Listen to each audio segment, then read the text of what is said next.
Here's Carolyn Jarvis. Good evening. If a society can be judged on how well it treats its most vulnerable, then we may be failing when it comes to our elderly. Hospitals in Canada are full of aging patients, thousands of them, who should be in long-term care facilities but can't get in. As you're about to see, it's a situation that can be devastating for families and overwhelming for our healthcare system. Here's Jennifer Tryon with Hospital Heartbreak.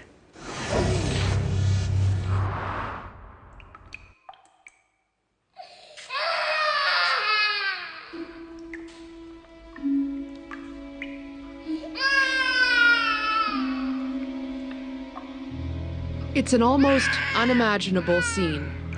A baby abandoned in the dark, crying, but nobody comes. This is the kind of image that provokes howls of outrage and brings government to its knees. Except it's not real. This, on the other hand, is. It's real-life amateur video taken inside a hospital in Mississauga, Ontario. This is disturbing. It is disturbing. And for Janice Cox, heartbreaking. Her husband, Derry, spent most of his last 6 months here dying of dementia, neglected and tied down.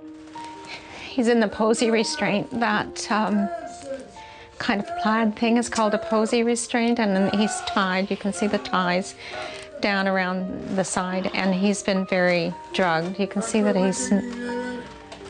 he doesn't open his eyes throughout all of this. It's hard to watch, but this is becoming more and more common in our nation's hospitals. What is a bed blocker? A bed blocker is someone like my husband who's in a hospital, should not be in a hospital. There should be another facility for him. And he's preventing other people who need active care in the hospital from having a bed. If you haven't heard of bed blockers yet, you will.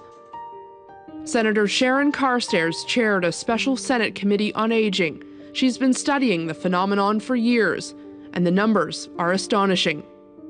15,000 beds are blocked in this country. 15,000 beds are blocked. 15,000. What do you estimate that growing to? Oh, I think it could grow easily to 25,000 within 5 or 6 years. You would never let a baby sit for hours and hours with a dirty diaper, not being able to feed itself, alone on a bed in a room, crying. And if we did, we'd charge the parent with neglect. But we don't charge the hospital or the long-term care facility or the home care system with neglect. But that's what it is. That neglect was devastating for Janice Cox and her family, especially her son, David. I could personally work myself into a rage about what happened at the hospital. I mean, individually they put up a really good effort, but the system is just, I mean, it's not even broken because it doesn't even exist. Trapped in healthcare limbo, the family could only watch, helplessly, as Derry deteriorated. But the man they remember deserved so much better. We met in 1968 and married in 1970. He was, to me, a very intelligent person. And I think that's true when you are taking a degree in nuclear physics. We're not sure about you. It might be in the television. This is the last video of the man they knew, entertaining everyone at a family reunion in 1997. Only 2 years later, everything began to change. Well, I'd sorted through a lot of things and thought possibly Alzheimer's, because he was forgetting things. He wasn't able to follow instructions. He was not able to problem solve. It took doctors a few years to figure it out, but eventually it became clear. Derry had dementia. One day he came home and said he could no longer remember how to subtract. And when you consider that he has a master's degree in science, that was one of the saddest points for me. How much? How much to buy one of these? I don't know. I don't know. Shake it on down. Janice fought for Derry for a decade before the disease took over. So he began to be so confused that he didn't know what a toilet was and he didn't know what the bathroom was. He didn't know what the bathroom was, and Janice didn't know where to turn. With no spots available in long-term care, doctors told Janice the hospital was the only option.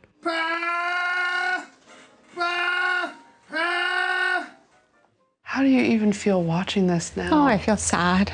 I feel sad that we got to the point where we had to put him there. We didn't know it was going to be like that. Day after day, this was Derry's life. One time I went in and he was sitting on a chair in a puddle of urine, which to me was not an indication that they were checking on him very often to see that he was all right. She claims Derry wasn't being properly fed, bathed, or exercised. He lost weight. He was in severe mental distress. We were having difficulties, but nothing like this at home, for sure. But bringing him home wasn't an option either, and there was nowhere else to go. Meanwhile, the hospital needed Derry's bed for patients who actually belonged there. They began to put financial pressure on Janice to move Derry to a long-term care facility, but there wasn't any available. If he had been getting the sort of care that I thought he could get at a long-term care facility, I wouldn't have minded so much, but we had to pay. For what? I guess, I don't know. Even though hospital care is free in Canada, Janice was forced to pay the same amount it would cost for a long-term care bed, $1,300 a month, but without any of the services long-term care offers. The hospital needed that bed so badly, she says, they even threatened to charge her $700 a day. At one point in that 6.5 months, I just had to, felt I was like at the edge of the black hole. Derry was finally transferred to a long-term care facility last fall. The difference was immediate and astounding. He was moved on September 21st. And as I say, it was one of my happiest days in my life. I know I'm crying, but it was. After 6 months in the hospital, Janice saw flashes of the man she loved. Derry even walked again.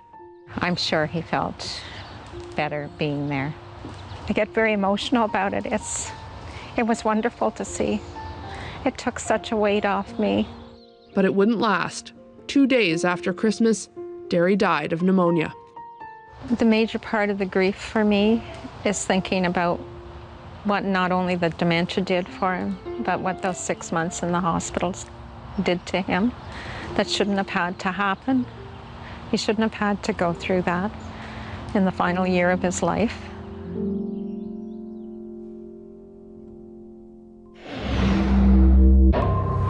Next, patients aren't the only ones suffering. I literally would go home, get in my car, and just cry. The devastating impact of a system under siege.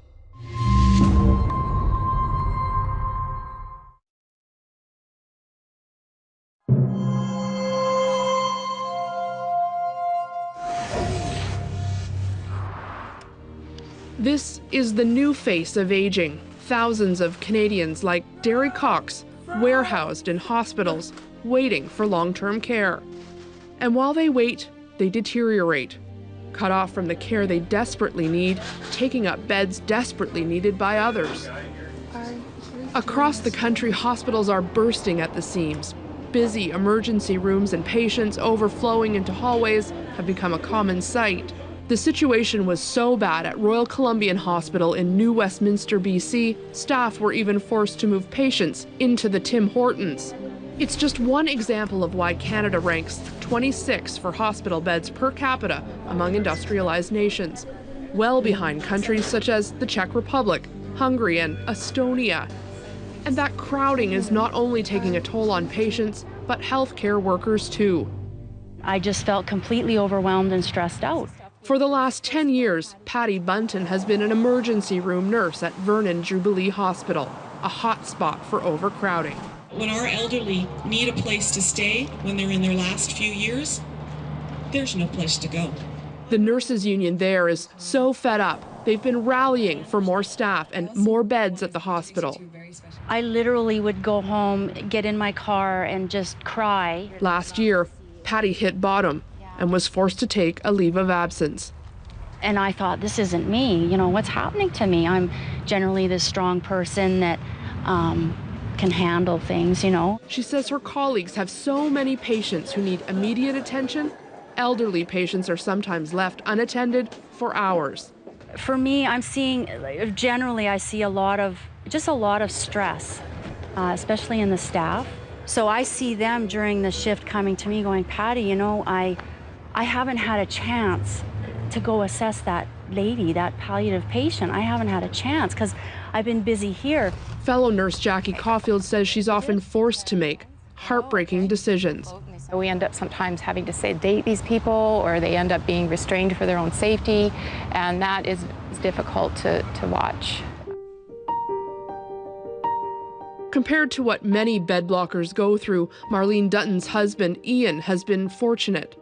I did not have that horrendous experience of an emergency situation happening where I had to take him to a normal hospital. I know how horrible that is. When Ian was struck with dementia and could no longer live at home, he was taken to a special behavioral unit at a hospital in Toronto. There was a GP, there was a neurologist, there was a social worker, there was, you know, PSWs. It was very well done. Ian is still alive, comfortable and relatively happy in a long-term care home in Oakville, Ontario. What did you have for lunch today? But for families caring for loved ones with nowhere to go, it's a long and frustrating journey. It's been 8 years that I've been living this. I was sad, and I became depressed, quite frankly. In the midst of trying to make sure Ian was well cared for, there was also intense financial pressure and no help from the government for 5 years. When I applied for him for disability after his diagnosis, I was refused. Like, was that fair for him? I mean, he's worked all his life contributing. You know who I am? You're my wife. I am, yeah. With no financial support and a heavy time commitment to caring for Ian, Marlene's career has also suffered. I asked if I could work part-time because I was so exhausted. After 6 months in hospital, Ian was finally moved to long-term care last October. But by that time, Marlene's employer had lost faith in her.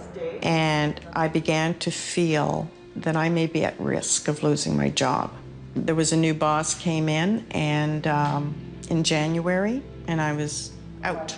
Senator Sharon Carstairs says Marlene's experience has become all too common. We found that was consistent right straight across the country. Not enough respite care, not enough home care, not enough agencies that were able to facilitate the kind of support system and network that these individuals required.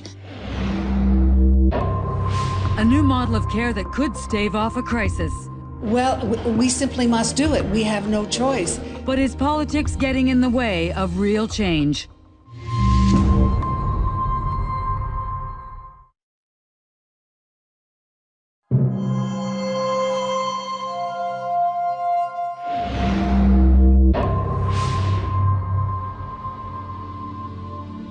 This is how Canadian hospitals have been operating for decades. When a patient has an emergency, get them to the hospital, diagnose the problem, fix the problem. The patient recovers in a bed and gets better. But with so many Canadians living longer with chronic conditions, gerontologists say that doesn't work anymore. North York General Hospital is one of only a few hospitals in the country with a strategy to tackle the specific challenges of treating aging patients. Head gerontologist Dr. Gabriel Chan says keeping seniors confined to a hospital bed often causes physical and mental damage. Sometimes they just don't recover. So we need to train more people. They have this kind of knowledge, education, understand the situation, then they can serve much better. In fact, to look after the seniors, we need to have a lot of resources and other health professionals, apart from the medical doctors. His goal is to keep elderly patients active and prevent them from becoming bed blockers in the first place. Nice and tall. Putting every possible healthcare professional a senior may need under one roof for one-stop healthcare shopping, and makes it much easier for patients like 87-year-old Dora Bromstein. I really think that they do a good job here, and the nurses are nice. Dora was hospitalized after falling at home. She also has Parkinson's disease. Here she gets up and walks every day, a much different experience than she's had at other hospitals. Because the last time when I had surgery, I was in bed and quite a long time. Good morning, gentlemen first. Thank you.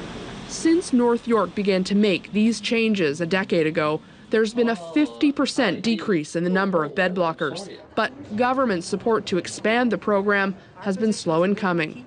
I feel frustrated for the patient because they should get this kind of care everywhere across the whole city. Deb Matthews was returned to Ontario's cabinet as health minister on October 20th.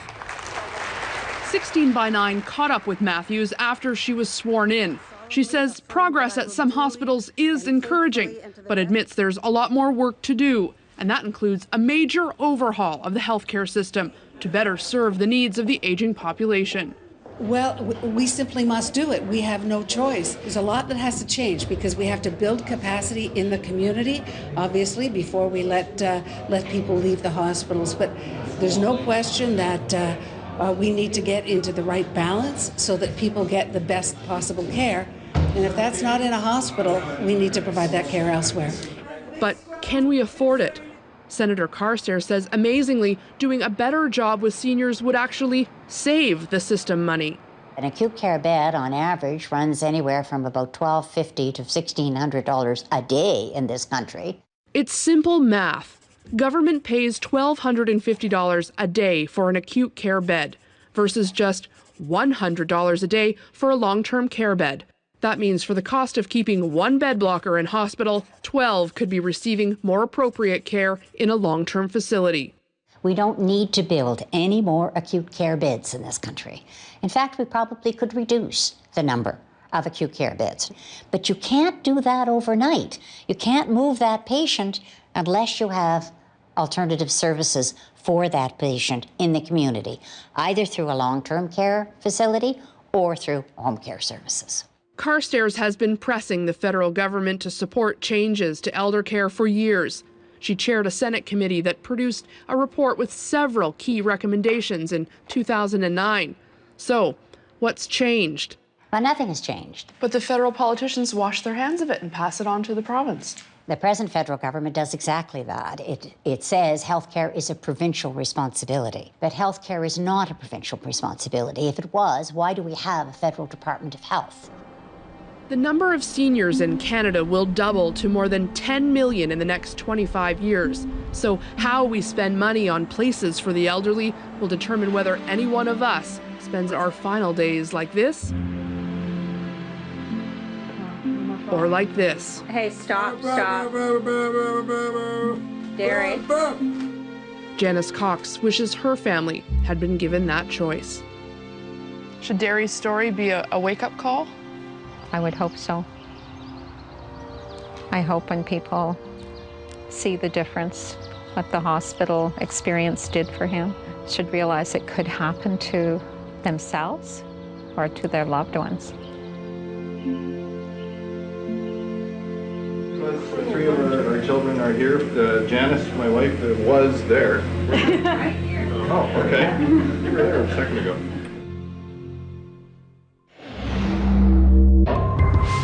Next, pain without painkillers. Они ушли, не просто ушли, они замученные. Why so many around the world are living in agony.